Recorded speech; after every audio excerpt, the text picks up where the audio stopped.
Well, the SANDF says it has begun withdrawing its troops as well as equipment from the eastern DRC, and those soldiers, of course, were deployed to the SADC mission in December of 2023, and the mission was terminated after 14 soldiers died during a battle with M23 rebels for control of the Goma airport.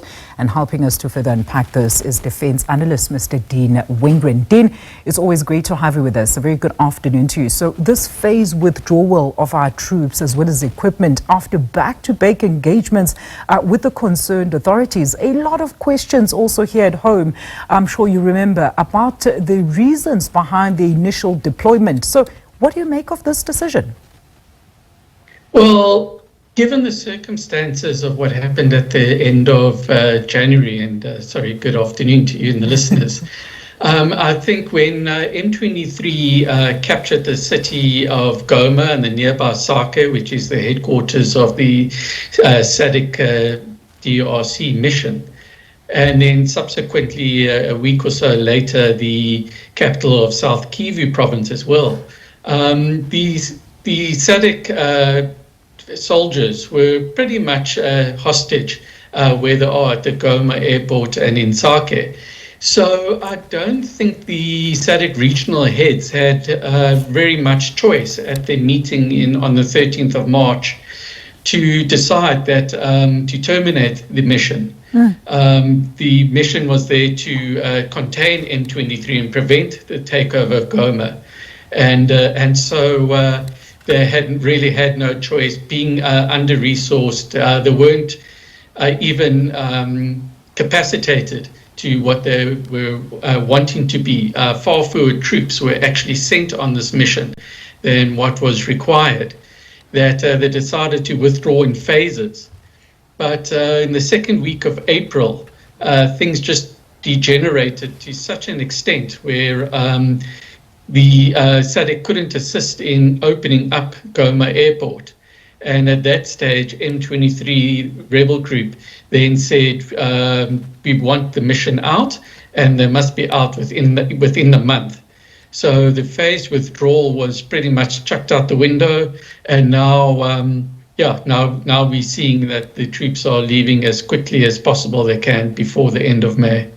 Absolutely, Dean. And I remember, the last time we spoke, there was also those concerns about how we were actually going to get our equipment back. So at least now this passage via Rwanda through Tanzania enables us to retrieve that very important equipment. That's correct. Being based at Goma Airport, it would have been so much easier just to airlift the troops and equipment straight back to South Africa, together with Malawi and Tanzanian soldiers and equipment to their respective countries. But now you've got the situation, which I think is the last thing the South Africans and SADC leaders wanted, which is the optics of the SADC troops having to drive through Rwanda, escorted by the Rwanda Defence Force, and in order to get to Chatta in northern Tanzania, where there's a pretty good logistical base in Chatta run by the Tanzanian Defence Force with a nice long runway. So we now know that the soldiers will be airlifted back to South Africa, while our equipment will be taken by sea back to South Africa, which is quite a long journey, made even more difficult in the sense that the South African Navy's replenishment vessel, the SAS Drakensberg, which could be used for this purpose, is not operational at the moment. So presumably they'll have to charter in either commercial or another Navy's vessel to assist South Africa. And at what cost is the question then, Dean? Because we went through the very same procedures when we were repatriating those bodies as well as the other injured soldiers. So, we had long said that guns were not the solution to these conflicts, Dean, but diplomatic solutions were the actual way to go. The statement from the army says, and I quote, "We proved once more that international cooperation is the way to resolve the challenges that we encounter as a continent," close quote. So what lessons should we learn from this, you think, Dean? Well, it's not a matter of learning lessons. I think it's a matter of relearning lessons. As you mentioned, it was said both within the Defence Force and out of the Defence Force when this deployment was made that if 15,000 UN troops cannot re-establish peace in the Eastern DRC, what is 5,000 SADC troops going to do? And in the end, we've seen that I don't even think half of those troops ever were in country. So this mission was on a back foot, as it were. And I don't think this mission could be termed a success at all. It didn't. Its prime objective was to prevent the M23 and the other rebel groups from taking Goma and to try to establish peace there.